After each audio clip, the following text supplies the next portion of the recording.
You know what it is? You thought that I wasn't going to show up, and then I did. It's 5 minutes before the news, and I know, listen, man, let's see, what am I going to do? Tell me in the comments, are we on? Are we live? Are we broadcasting? What are we doing? What I need to do is I need to check my my monitor and check if we're doing the right thing. And then if you could do me a favor, guys, if you could jump on very quickly and just sort of indicate to me that I am loud and clear, and then I need to double check it on my phone, because the last thing you want is Joseph Chishimba from Solihull. My monitor. There you go.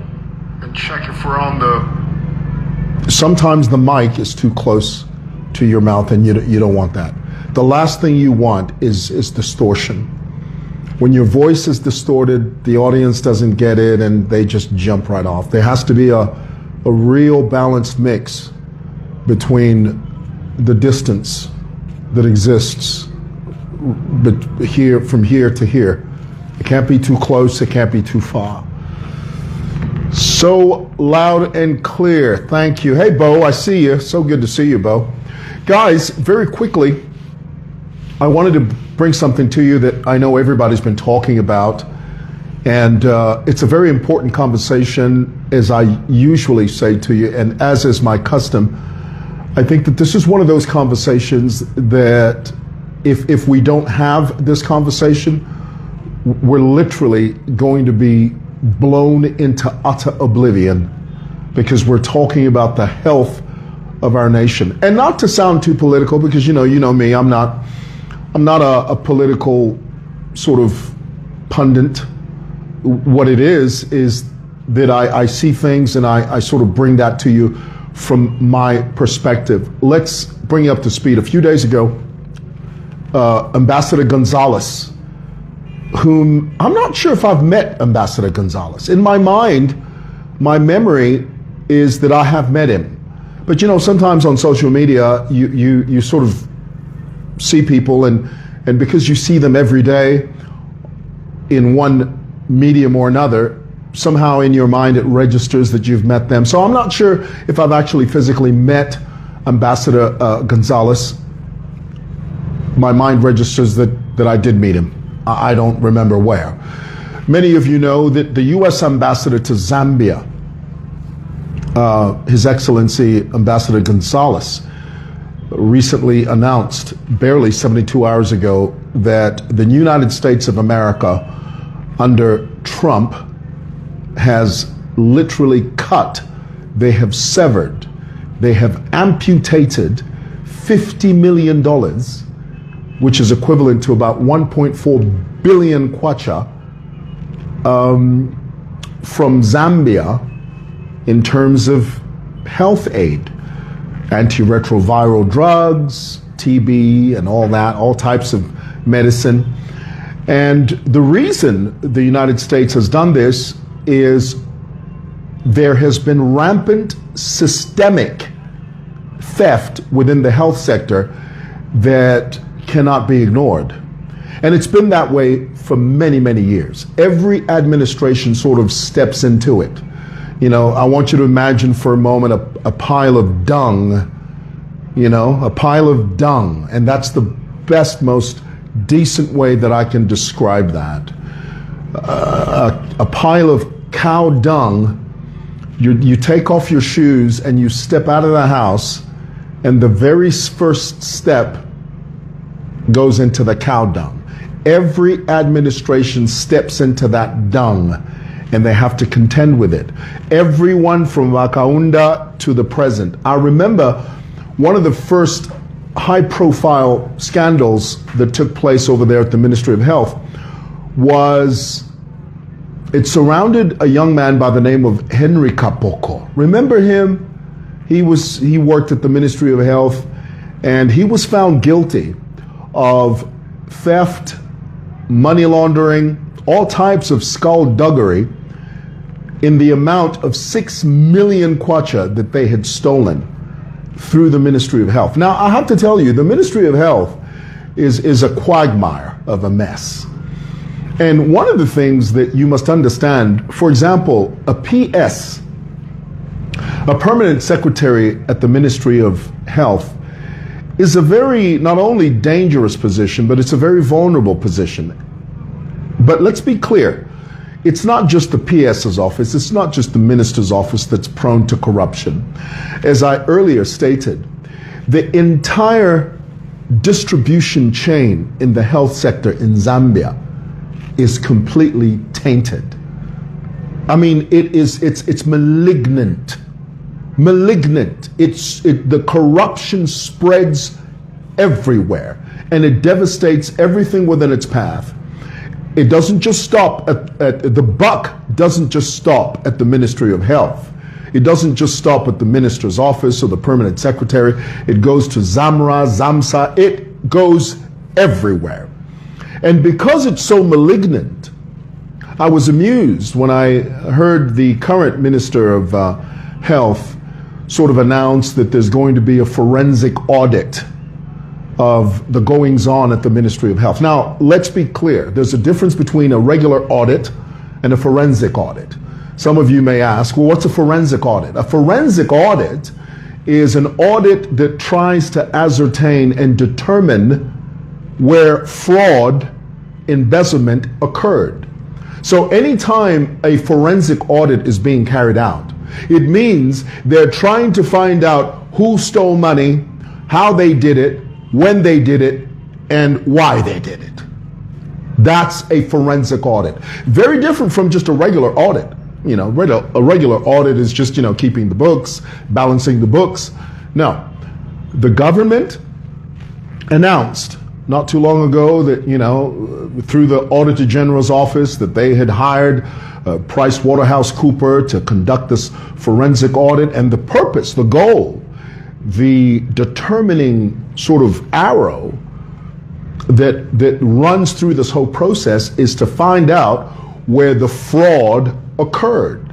And in the same way that Henry Kapoko stole $6 million kwacha, by virtue of his position in the Ministry of Health. In the same way that all these offices, and I like what Jonah said earlier, he said that everyone from the driver at Zamra, Zamsa, Ministry of Health, there are so many offices, so many components that are all tainted. Why? Because we live in a country of pilferers. I mean, that's what it is. I mean, you must understand that where we are now, it's time for us as a people to just face up to the fact that Zambians are thieves. We are a pilfering nation. Pilfering at the expense of our people. There are people out there that would sleep soundly at night, people like Henry Kapoko, that can sleep soundly at night knowing that they have deprived the Zambian public of essential drugs, antiretroviral drugs, TB, medication, all types of stuff, to benefit themselves. They do it at the expense of the country. And so it is folly, it's disingenuous for us to sit here and say, the UPND are the cause. No, they've got their own ghosts and demons to deal with. But every administration has had to deal with these demons. And the only difference now is that it has come to a head. You know, that famous saying, desperate times call for desperate measures. I can't remember a time when the American government announced that they were cutting $50 million from health aid to a country because the corruption was just overwhelming. I've never heard of that. This is the very first time I've ever heard of this. And my point in saying that is, in America they say something had to give, okay? The bow had to break, okay? This was the straw that broke the camel's back. And now we're in a position we're in a situation where the country has been compelled to deal with our inadequacies, to deal with our pilfering, to deal with this selfish, innate desire to advance at the expense of the health of the country. We are compelled to deal with, we are forced to deal with it now. We have no choice. We have to deal with it. Now, here's the thing. I think it's very nice, you know, on social media to say, like the Minister of Health said, no, we're going to put all these measures in place. We're going to make sure that every transaction is properly electronically monitored. That is like talking to an overweight man who hasn't been exercising, who hasn't been taking care of himself, who hasn't been eating right for years. And then all of a sudden you say to him, you know what? Tomorrow you're going to the Olympics and you're going to do the 100-meter dash. And we're going to expect you to win. So there's no time to exercise. There's no time to work out. Tomorrow morning, you and 9 other people are going to run in the 100-meter dash. Well, I mean, you haven't been training. You haven't been eating right. My point is, because this country has not practiced due diligence for so long, to expect a miracle at this stage of the game, when our people say, no, now we're going to put all these measures in place, we're going to make sure that we dot all the I's, cross all the T's. Well, you're sort of, you're diving in the deep end. and it's not going to be easy. It's not going to be sunshine and rainbows. It's not. The entire system has to be overhauled. And according to President Hakainde Hichilema, he said it today. He said, if it means firing, laying off 100 people, so be it. Now, here's the thing with what's going to happen with this exercise. And it all depends on what PricewaterhouseCoopers does.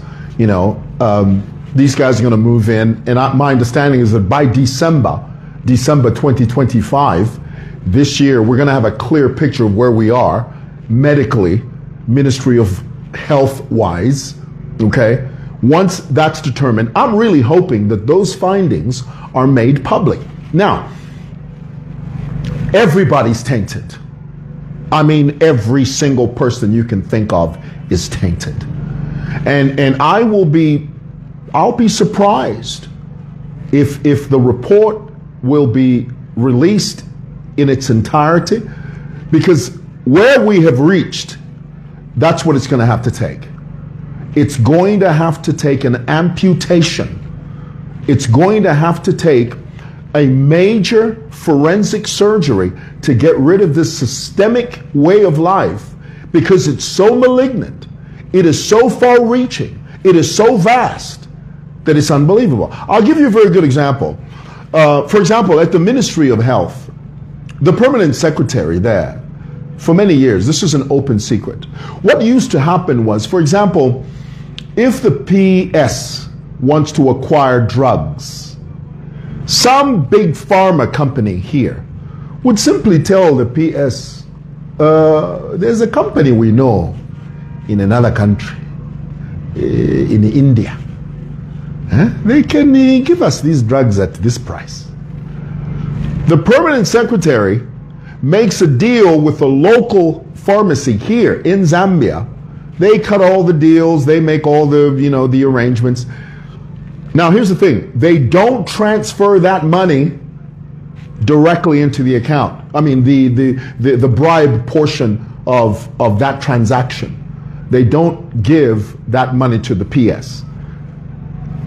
Understand what I'm telling you. The bribe component, the bribe money component of that transaction, because the permanent secretary decides, okay, we're going to choose this company to supply these drugs.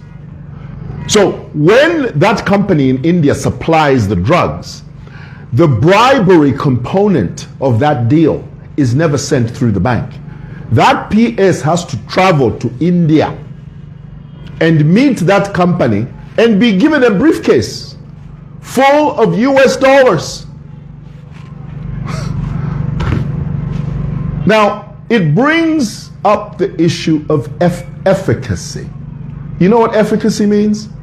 It means if a drug claims to heal your headache, it should be able to do that.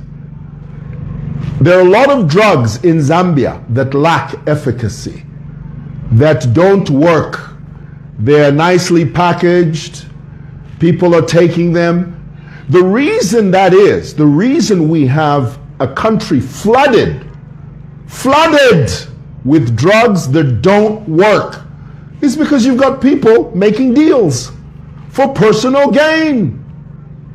Do you understand what I'm telling you? This thing is so far-reaching, it is so white-hot that it's going to have to go beyond platitudes. It's going to have to go beyond pronouncements. It's going to have to go beyond just declarations. It has to be embedded in action. Because I'm telling you, this country is dying. And the Minister of Health released a statement and said, even though in the wake of this massive $50 million cut, in the wake of this massive 1.4 billion kwacha cut, we still have stock enough to sustain our people. Yeah, but to what end? That's my question. I mean, it's fine and dandy for you to sit there and say, look, we still have enough stock to deal with the health problems of our people. We still have enough ARVs. We still have enough antiretroviral drugs. We still have enough TB drugs. Yeah, you can say that, but then what happens when that runs out? What happens then? So this exercise of cleaning house is not just a matter of declaration. We're going to have to see a major overhaul, and I mean an overhaul that will send a ripple effect, that will send shockwaves through the country so gigantic that they will be felt in neighboring countries. That's what's needed. And that's where we are right now as a people. Okay? So, good luck. You know, I mean, I keep saying, I think the intent is there. You know, we have an administration headed by a president that means well. The intent is there. The political will from the top is there. And it should be able to trickle down. You know, it's different when the head of state is resisting. It's different when the head of state is ignoring the facts as they are. It's different when the head of state is burying his head in the sand. But we can clearly see the head of state has decided to address this thing head on, and we're hoping against hope that the results will be tangible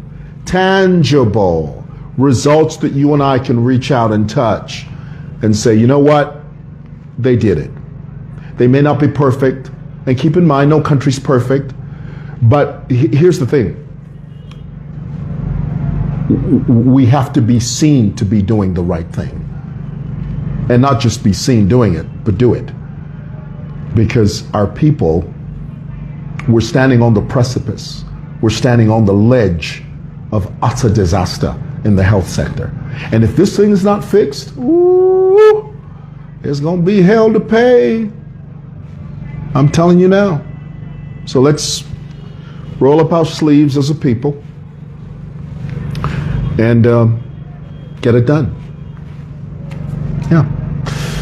This morning I testified in the Chishimba Kambwili case, and my testimony was that